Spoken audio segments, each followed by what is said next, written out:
So I've cut my little bits of elastic here. They are 6 inches long, and this is 3/8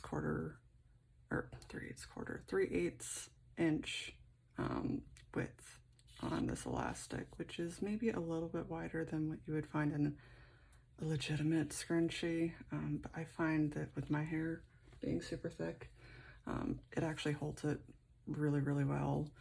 I mean, the material that you use for your scrunchie also makes a little bit of a difference too, from what I've found. But for me, the elastic seems to make the biggest difference. Because my hair typically takes some pretty strong elastic, and it doesn't, if it's not a strong elastic, if it's not a thick elastic, my hair will break it probably within a couple of weeks, because it just likes to do that sort of thing, I guess. I don't know. My mom doesn't have that problem from what I know, and I don't recall any of my sisters mentioning it either. But who knows, maybe I'm just tough on stuff. I've been told that before. I don't know my own strength. So right now I am just feeding the elastic through my scrunchie. And you can probably hear that. And then you can see I did it with not a paper clip, with a safety pin.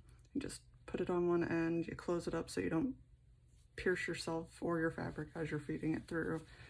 And then when you pull it through, like so, you just kind of match the ends up together. And then I like to give it a couple of tugs just to make sure that it's all facing the same direction, that it hasn't like twisted or anything while I fed it through. And then very carefully you grow an 1/8 arm. You take your safety pin out, and then I like to give myself a little bit of space so I can actually feed that elastic underneath my little presser foot here.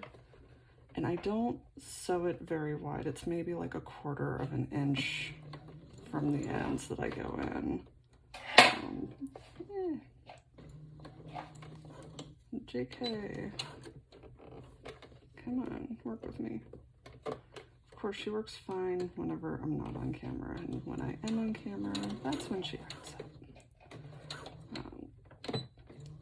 This little machine has gotten me through so many projects. When I originally bought her, I didn't think I'd nearly sew as much as I did. In fact, my husband said, "Why did you buy a sewing / embroidery machine? You're never going to use it."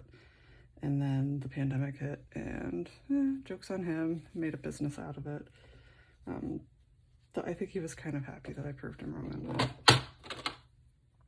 So then I'm trimming away those pesky little thread ends. Even though they're going to be sewn on the inside, if you don't trim them, there's a chance that they're going to get sewn outside, and then you have to trim them after you've sewn your scrunchie, and then there's a chance that you're going to cut through the scrunchie.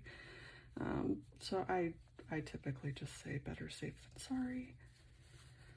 So then, now this is what I'm talking about. So here's my open ends, and basically what I'm doing is I'm lining them up very carefully.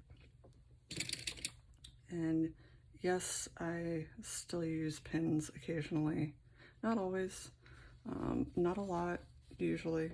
Sometimes I will. It depends on if hubby's helping me or not. If he's helping me, then yeah, I'm probably going to use more pins, because he likes everything to be nice and neat, whereas I'm a little more whichever way the wind blows sort of person. But whenever he actually expresses an interest in learning something from me that he never really learned himself as a kid growing up, I'd rather make him feel more comfortable, because I know it takes a lot for him to ask me for something like that. And his comfort is a little more important than my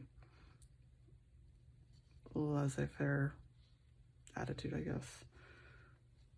All right, so I'm just going to sew like the first half here, and then I'm going to move my fabric to the other side of the little elastic in here, and then I'll sew that side. That way I don't catch the elastic in there and ruin my aesthetic.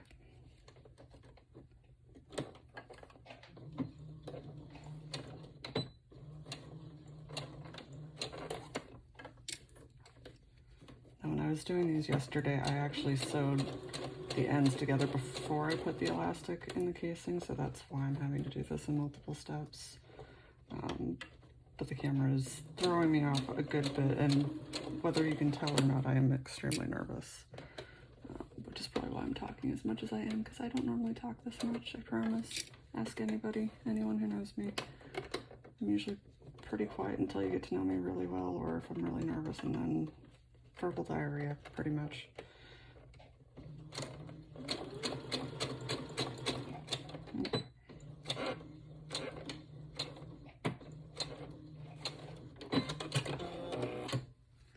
There's the first half done. So then switchy switchy.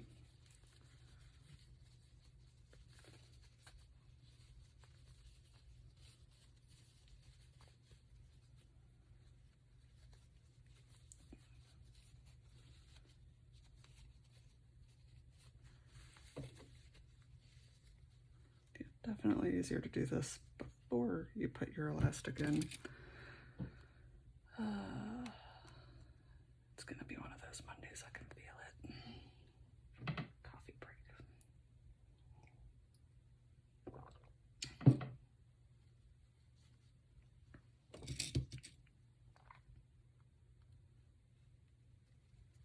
Alright.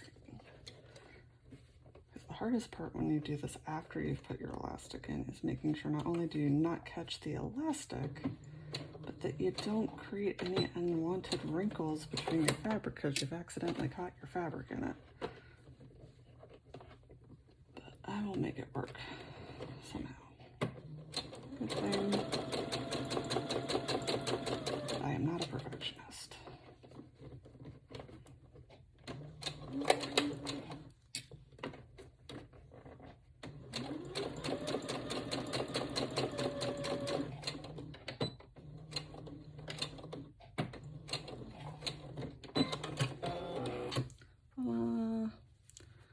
And that is a perfectly sewed up end. Well, perfectly. So then what I'm going to do is turn that so that the right side of the fabric is all facing out.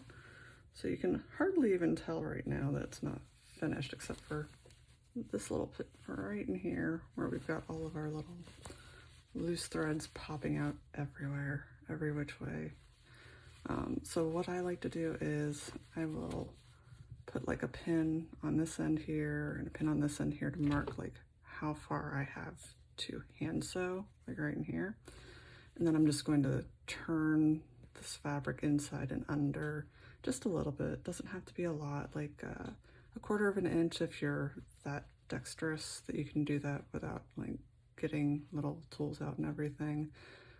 I usually just kind of eyeball it. Same thing like when I make my face masks and stuff, I kind of eyeball whenever I'm turning under the edges, because the key is to just make sure that you don't have any of these raw edges showing outside, because if you've got the raw edges showing out, then chances are the fabric's going to fray and fray very quickly.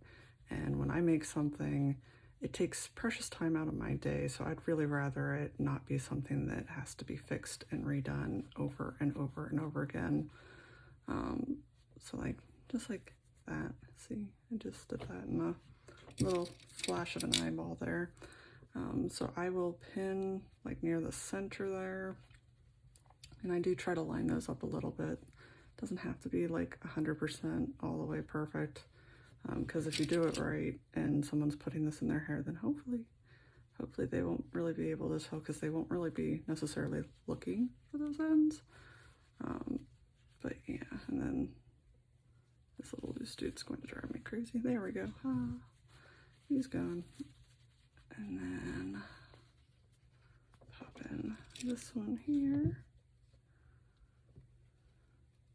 Alright, and then the type of hand stitch that I do when I finish this is a ladder stitch, which when I first started hand sewing, I was not good at all. Still not like 100% there, but it's good enough for state work, which means it's good enough for SID work. So yeah, just basically what you do is you take your starting point, you put your needle into the fabric, and you just kind of run it underneath that curved edge of the fabric for a little bit of like space, and then you pop your needle out, and then you try to match up where it is on the opposite side, and then you do the same thing and back and forth until it kind of looks like a little box shape going back and forth. And I just hit my little lampy. Stop. And then whenever you finish it off, I like to finish it with a couple of overhand knots. And then some people will hide that underneath like the sewn edge of their fabric. For me, it just depends on the color of thread and how close I can get that knot to the edge of the fabric. But yeah, so I'm going to go off camera to finish that up. And I'm sorry that I can't really very well take video of me doing that just yet. Hopefully at some point in the future I'll be more comfortable with this and I'll invest a little more time and money into this. But I will show you the finished product later. Bye.